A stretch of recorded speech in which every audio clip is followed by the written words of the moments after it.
Hémisphère son.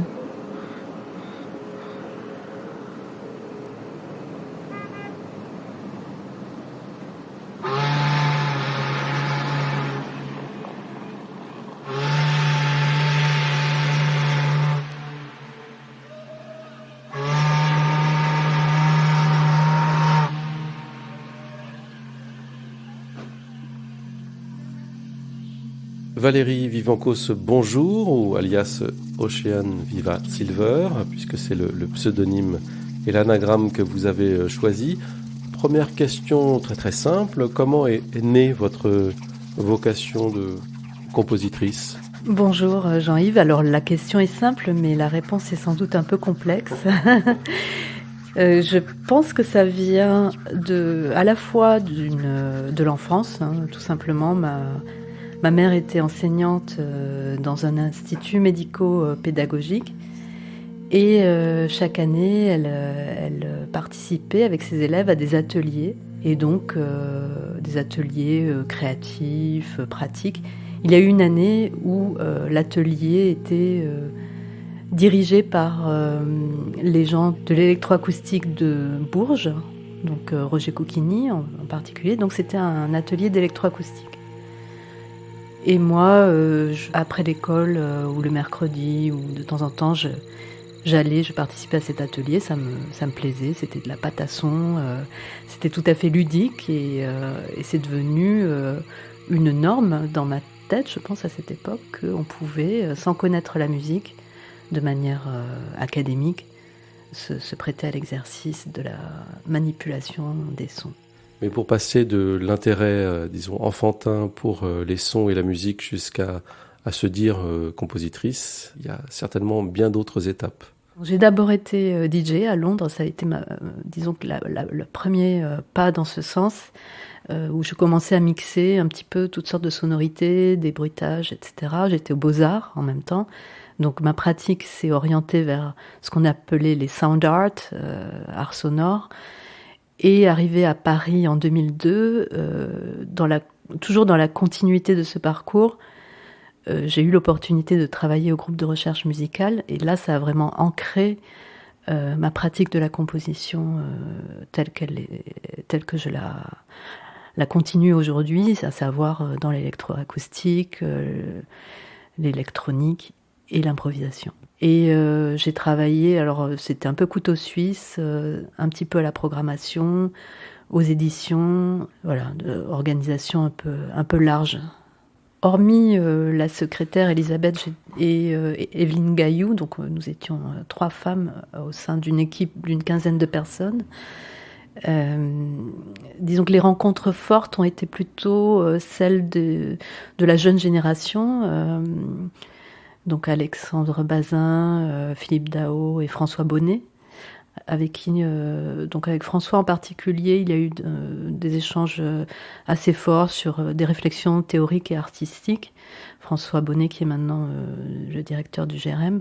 Nous avions d'ailleurs, même après mon passage au GRM, nous avons continué à réfléchir ensemble, et avec Daniel Teruggi aussi, autour de questions liées à la perception et à la création sonore. Et puis j'ai participé au collège de traduction du traité des objets musicaux, qui a traduit donc ce livre de Schaeffer du français vers l'anglais. Et aujourd'hui, en tant que compositrice, l'ombre ou l'héritage du groupe de recherche musicale, est-ce que vous le considérez comme quelque chose d'à la fois formateur, mais est-ce que vous pouvez aussi avoir une approche critique de cet enseignement et une volonté de s'en défaire aussi? Quel est votre rapport plutôt esthétique avec l'apport qui peut être à la fois positif ou négatif de cette école électroacoustique et très, très française? Ce qui m'a plu en arrivant et en prenant un peu le pouls du GRM et en essayant de défricher un petit peu son histoire, c'est cette singularité tout de même. C'est vrai que ça s'inscrit dans une période après-guerre où à Cologne ou à Londres on a des équivalents, mais enfin l'électroacoustique et la musique concrète sont vraiment des particularités effectivement françaises qui m'ont séduite à l'époque. Cependant, il y a une forme d'orthodoxie, je pense, qui est due au désir de sauvegarder ce petit patrimoine fragile. Donc chez certains praticiens, praticiennes, il y a une forme de rétention des dogmes, ça devient un peu caricatural, alors qu'à mon sens, à l'époque, ça devait être surtout un laboratoire d'inventivité, d'invention. Et ça a pu perdre à un moment, ça a pu s'égarer dans cette orthodoxie. Et, bon, cet aspect-là ne me séduit pas outre mesure. Moi, j'ai envie de prendre la musique concrète, l'électroacoustique, et de l'emmener ailleurs, notamment dans l'improvisation live.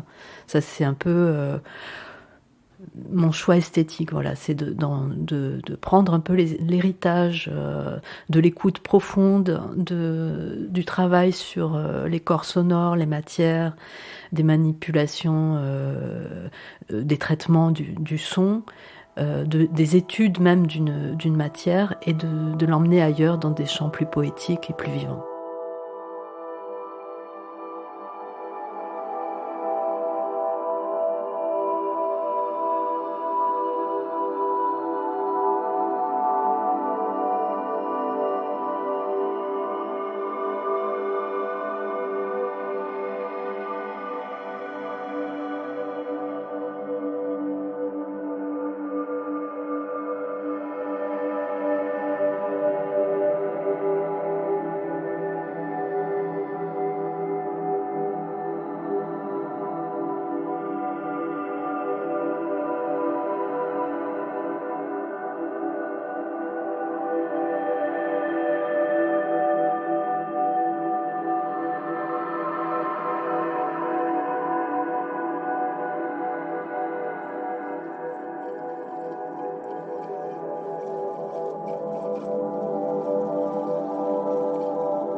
quand on écoute votre musique, ça se situe quelque part dans une autre zone qui effectivement n'obéit plus à la tradition très stricte de celle des conservatoires de musique électroacoustique, puisqu'il y a beaucoup de ce qu'on appelle des field recording, puis avoir des sonorités ou des sons issus du quotidien beaucoup plus intimes, des sonorités, des instruments électroniques, des paysages, des climats, des atmosphères qui rappellent aussi la musique ambiante.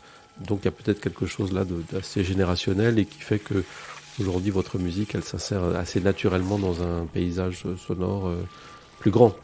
Il y a eu un moment, quand j'étais aux Beaux-Arts de Londres, où j'étais aussi journaliste d'art à ce moment-là, où je me suis rendu compte que les ismes étaient terminés, que les catégories révolutionnaires de l'histoire de l'art étaient révolues.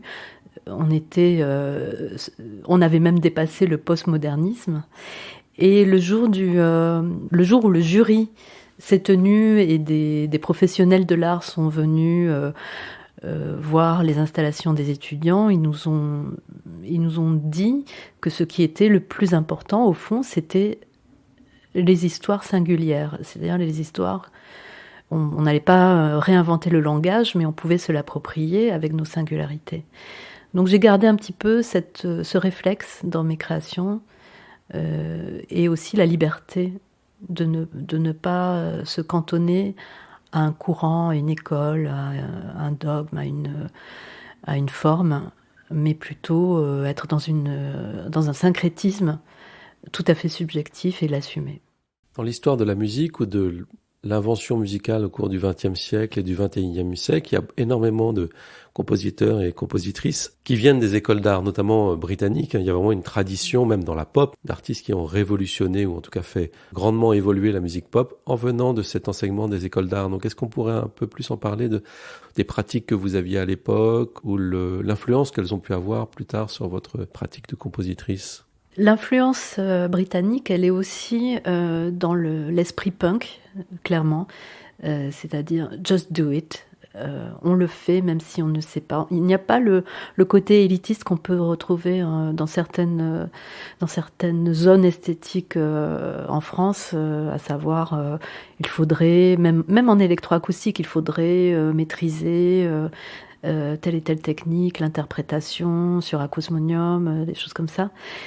La grande liberté que m'a donnée l'Angleterre, y compris aux Beaux-Arts, c'est de pouvoir faire sans me soucier du jugement.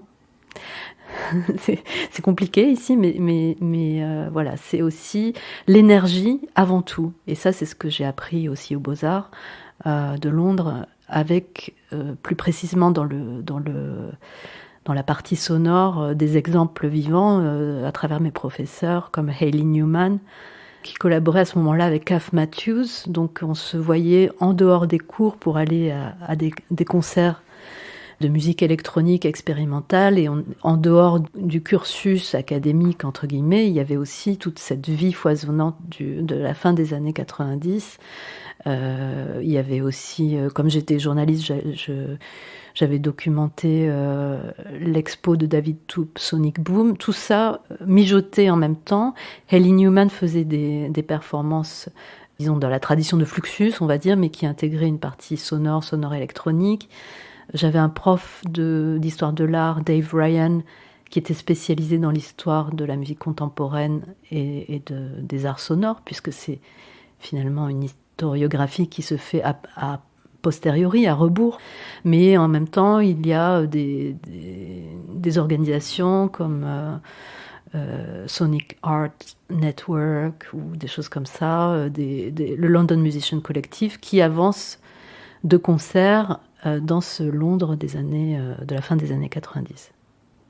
Alors justement, en parlant d'autres artistes, est-ce qu'il y a eu des œuvres ou des artistes qui ont été vraiment décisifs dans votre choix de carrière, dans vos orientations esthétiques ? Je me souviens, entre autres, des concerts couchés dans le noir de présence électronique au tout début, avec deux moments forts qui ont été celui de Eliane Radig, une diffusion, mais alors pour être tout à fait honnête, je me souviens plus de quelle pièce, mais qui m'avait en tout cas marqué. C'était elle qui était à la console, et aussi de Parmigiani qui diffusait des Natura Sonorum. Ce sont deux moments qui m'ont vraiment marqué. Et par ailleurs, j'ai eu l'occasion d'entendre Parmigiani dans un petit lieu qui s'appelait la Société de Curiosité, où il a fait écouter quelques-unes de ses œuvres, mais surtout il a parlé de sa pratique, à savoir la manière dont il récoltait les extraits sonores et il les classait par fréquence pour en faire une sorte de palette. Et ça, c'est un modèle que j'ai repris dans mon travail. Donc oui, ça a été une influence. Il y a aussi une influence directe, le fait d'avoir vécu 10 ans avec un compositeur, Robert Hampson, qui venait à la fois du rock et qui faisait aussi de la musique électroacoustique. Ça a été une proximité qui m'a aussi influencée. Avec quels outils et quels instruments travaillez-vous ? Alors j'enregistre, je fais comme je le disais, des banques de sons qui sont travaillées avec des logiciels. Donc je travaille beaucoup avec Logic Pro, avec des plugins comme évidemment les GRM Tools, Contact, Live, Sound Studio. Enfin, j'ai toute une série de logiciels qui me permettent, selon ce que j'ai envie de faire, de les travailler. Et en live, je travaille avec des micros et des objets. J'ai quelques instruments, mais que j'utilise sans savoir les utiliser, en fait. Je les utilise plutôt comme des faiseurs de son.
Il y a une partie de mon matériel qui est dans la valise, parce que je rentre d'une série de résidences, mais en gros j'ai des appareils, des maillets, des trucs de percussion. J'achète des instruments sur des marchés aux puces ou dans des brocantes pour essayer d'en tirer des sons en live. J'ai toute une collection d'Apo aussi. Voilà, là, c'est mes contrôleurs MIDI, les micros, les pédales d'effet, un enregistreur, mais j'en ai un autre dans ma valise. Mais j'ai aussi tout un dispositif d'instruments électroniques, d'objets, de micros qui forment un plateau dont l'ordinateur fait partie, mais pas que. Et oui, alors il m'arrive de travailler au sol aussi, hein, mais j'aime bien l'idée de lever la tête. Alors, je vis dans une valise, voire deux. Entre les résidences et les concerts. Donc là, on était à Saint-Nazaire avec une poète qui s'appelle Florence Joux, et on fait un set avec des îlots sonores sur scène. Donc Qu'est-ce que c'est un îlot sonore ? Un îlot sonore, c'est un truc qu'on a plus ou moins inventé, mais je me rends compte, pour en avoir parlé avec Pomme Bouvier, qu'elle aussi utilise ce terme.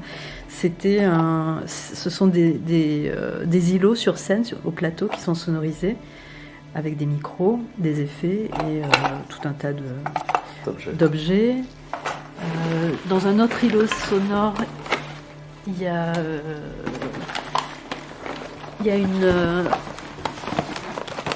un petit synthé de drone qui est lui aussi couplé avec des pédales, et ça permet de faire c'est un subtle noise maker. Ça permet de faire du son bien gras, bien. Ça, c'est une cassette VHS customisée par une artiste avec qui je travaille, qui est Circuit Bendeuse, qui s'appelle Cassine. Donc là aussi, on a des petits oscillateurs, on peut moduler un petit peu. J'ai des vieux trucs que m'avait donné Christian Zanesi. Donc le K-oscillator, ça c'est un vieux truc. Une sorte de pédale d'effet. Voilà. Bon, j'ai des micros, une pédale heavy metal. Ah oui, cette flûte que j'ai chinée aussi et que j'aime bien, parce que quand elle passe dans les micros, on peut faire des petits bruits. Et puis elle sonne bien, l'harmonica. Voilà, un fatras d'objets. Et alors, quand vous dites que vous enregistrez des sons, alors est-ce que ce sont des objets, des matières ? Est-ce que ce sont au fil de vos balades, de vos voyages, de vos promenades ? Comment se passe cette récolte et cette moisson ? Tout dépend de l'idée que j'ai en tête pour une composition ou pour une gamme de travail. Il m'arrive, par exemple, pour donner un exemple concret, je travaille avec des chorégraphes. Notamment, la dernière création s'est faite avec une chorégraphe qui s'appelle Keiko Abe. Et je suis allée sur place au CND avec des micros pour enregistrer la scénographie et les mouvements des danseuses, et ensuite les réutiliser dans la composition. Si je fais un travail sur la pierre, comme ça m'est arrivé récemment, je vais à la fois enregistrer des pierres, des impacts sur pierre, ou aller enregistrer dans la nature, voilà.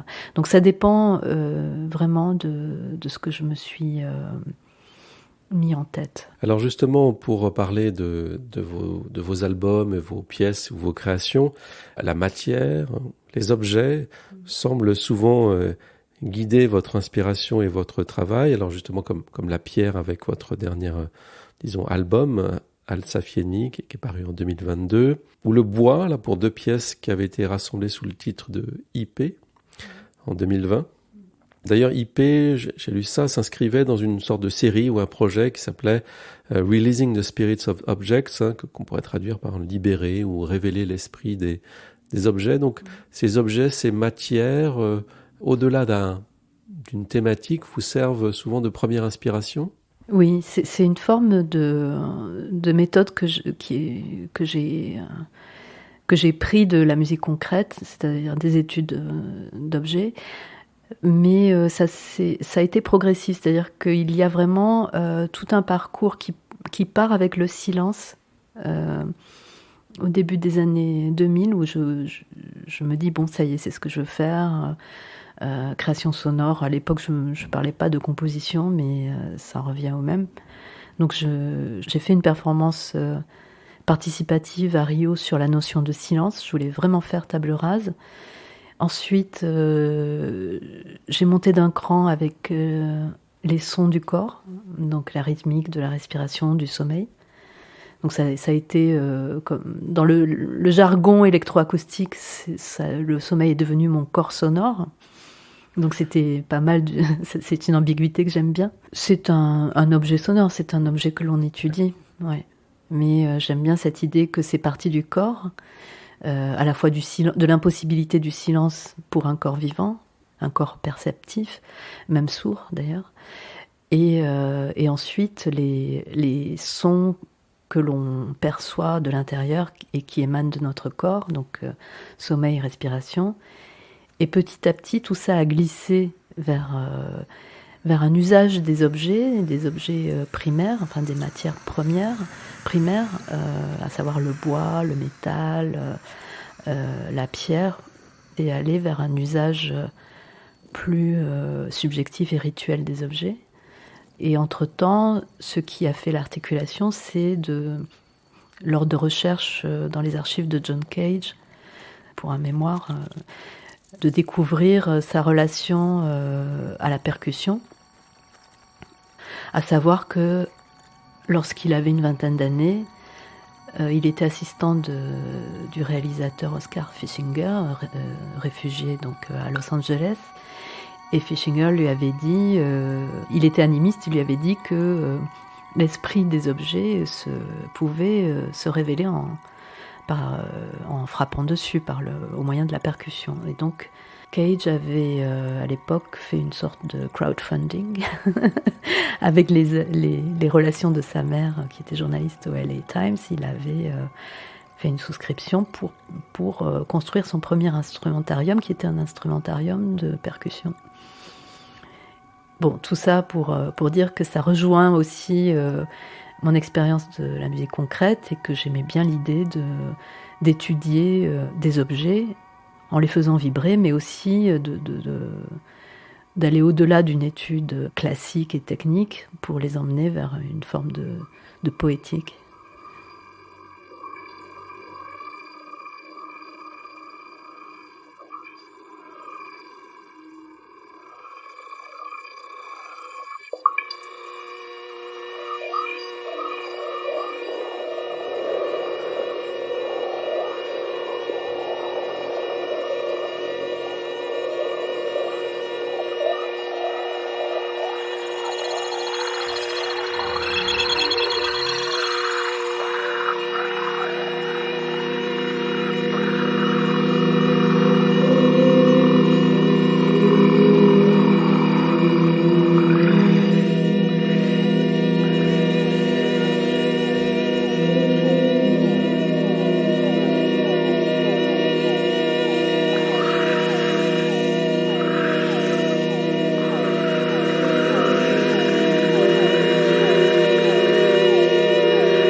Oui, il y a une dimension supplémentaire par rapport à la musique électroacoustique où tout n'est que vibration et pure matière. Et là, avec cette approche plus poétique, spirituelle sans être, spirituelle et néanmoins païenne, semble-t-il. Il y a effectivement l'idée de libérer quelque chose qui serait à l'intérieur de l'objet, une vie interne et qui révélerait peut-être, je sais pas, des pans cachés de notre environnement familier. Alors c'est ambitieux d'en parler comme ça, évidemment. Je ne le réfléchis pas au moment de le faire. En réalité, c'est en ça que c'est vraiment de la musique concrète. Ça passe par l'écoute et le ressenti et une forme de, là encore, de corporalité. Ça passe par mon corps et par le corps sonore, c'est-à-dire qu'il y a une double corporalité, c'est à la fois la vibration des objets, la transformation, mais aussi mon écoute et la façon dont je peux, par exemple, rentrer dans une forme de transe tout en composant. Donc cette subjectivité-là, bon, je n'y accorde pas de dimension mystique à proprement parler, mais c'est la mystique de la création, de l'inspiration. Et je ne la bride pas, je la laisse couler et me guider dans les choix esthétiques. Et c'est en ça que, quelque part, l'esprit de l'objet, s'il existe, je n'ai pas du tout tranché, et mon esprit subjectif se rejoignent. Le rêve, les jeux de langage, des protocoles de jeu ou de création, des protocoles ou des dispositifs d'enregistrement font aussi partie, je dirais, de votre instrumentarium, en tout cas de votre pratique. Ce qui est justement une couche supplémentaire par rapport à l'héritage électroacoustique, où là, ça permet de renouer plutôt avec des approches que l'on connaît mieux dans l'univers des arts plastiques, de la performance et du happening, et peut-être plus britannique aussi. J'ai été pas mal influencée par une rencontre, celle de David Medalla, qui organisait autour de lui des réunions d'artistes sous l'égide de la London Biennale. C'était en réalité un collectif d'artistes pas mal axé sur la performance et les impromptus. Et cette idée de mélanger l'art et la vie, d'être dans une forme d'art de vivre permanent, pas seulement au moment de composer, mais d'être dans un courant, un flux, enfin tout ce qui est lié à Fluxus m'a aussi beaucoup influencé. En anglais, on dirait un embrace, j'embrasse cette subjectivité, cet état d'alerte de tous les instants sur les choix de vie qui sont similaires à des choix de composition. Il y a parfois vraiment la mise en place aussi de dispositifs un peu ludiques, j'ai l'impression, des dispositifs de création qui peuvent être assez rigoureux, me semble-t-il, avant même la phase de composition. La contrainte ou le jeu, là encore, c'est double. D'une part, ça peut aider ça peut être un prétexte face à une page blanche, même en écriture, d'où les différents essais tels que le lettrisme, l'oulipo, etc. Comment déclencher finalement la création.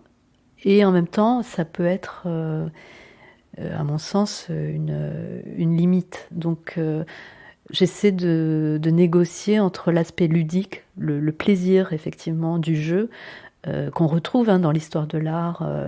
On a l'automatisme absolu des surréalistes, le dadaïsme et Fluxus qui met en place les partitions, les scores. Je m'inspire aussi des pratiques chorégraphiques des années 70,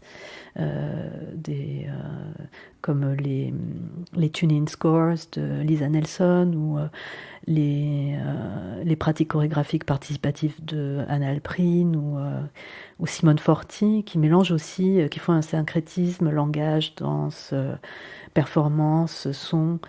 Et tout ça éclaire ma pratique. C'est-à-dire que pour être rapide, je parle d'électroacoustique parce que c'est quelque chose qui renseigne sur les matières que j'utilise, mais en réalité, les influences et les esthétiques qui traversent ces pratiques, ma pratique propre, elles sont plurielles et mouvantes dans ce cadre. On parlait des matières tout à l'heure. Votre premier album, les premières pièces rassemblées sous le titre de Echolalia en 2014, a été basé sur la voix. Est-ce que c'était il y a une forme d'étude comme ça de la matière vocale qui obéissait comme à celle de la pierre ou du bois? C'était dans la continuité donc des bruits du corps. J'étais passée de la respiration et des bruits du sommeil à un autre son émis par le corps, à savoir la voix. Effectivement, c'était une étude avec cette dimension de dépassement de l'étude simple de l'objet sonore. Et en 2016, vous avez composé de Sleeping Opera, qui n'est pas vraiment un opéra, mais plutôt une suite de 10 pièces sonores, réalisées à partir de sons de dormeurs et de dormeuses, de souffle, de respiration, de sonorités gutturales, nasales. Racontez-nous un petit peu cette histoire, parce qu'il y a tout un dispositif à l'origine de ce Sleeping Opera. C'était effectivement tout un dispositif. Quand je suis rentrée, qui a marqué la transition entre ma pratique artistique basée sur la performance et le son, et une pratique beaucoup plus centrée sur le son. Donc je suis rentrée de Londres après 11 ans en Angleterre en 2002. Et cette même année, on m'a invitée à participer à une exposition, un événement collectif à Copenhague qui s'appelait Contemplation Room. Dans mon souvenir, c'était une vingtaine d'artistes qui travaillaient avec l'espace urbain de Copenhague. Et on avait plusieurs espaces à disposition, on devait choisir. Moi, j'ai choisi un bunker dans un parc, Overgarden. Et c'est un bunker souterrain. Et comme je continuais mes études des sons du corps, à ce moment-là, je me suis dit que ça serait intéressant de travailler sur le sommeil. Et en amont, avant d'aller à Copenhague pour proposer une performance participative, à ce moment-là, j'étais à Montpellier et je suis allée voir le professeur Billard au CHU Guy de Chauliac. Il se trouve qu'il avait un centre d'études il dirigeait un centre d'études sur le sommeil. Et j'ai pu passer quelques nuits sur place avec les internes et les dormeurs dans une sorte de panoptique avec des cabines. Dans chaque cabine se trouvait un dormeur ou une dormeuse avec un dispositif d'enregistrement, de captation. Et dans la salle de contrôle, on entendait déjà ce mix de sommeil, enfin de dormeur, de bruit de sommeil du dormeur. Il y avait déjà une sorte d'émotion esthétique avec ces sons mélangés de chacun des dormeurs dans chacune de leur chambre. Oui, j'étais vraiment dans l'expérience à la fois acoustique et dans un environnement totalement singulier où les médecins présents qui étudiaient les maladies du sommeil me racontaient aussi des histoires, des anecdotes. Donc j'avais vraiment l'impression d'être dans un monde parallèle, une interstice, qui est leur vie, qui est leur quotidien, mais ils vivent la nuit au milieu de ces histoires un peu fantastiques, parce que la nuit, il se passe d'autres choses. Et avec ce mix en direct, grâce auquel ils détectent les troubles du sommeil, qui leur permettent de faire un diagnostic. Donc j'ai emporté des enregistrements et puis les histoires avec moi à Copenhague, et j'ai ensuite convoqué le public à dormir dans le bunker en les mettant en condition pour que, si possible, ils fassent du bruit la nuit. Et j'étais assistée par un ingé son qui avait mis un micro pour capter ce qui se passait dans les 5 nuits où le public est venu. Donc les membres du public avaient des sacs de couchage. Et voilà, on dormait. Il y avait une quinzaine de personnes qui dormaient chaque nuit dans le bunker. Et le bruit de tout ça était à la fois enregistré et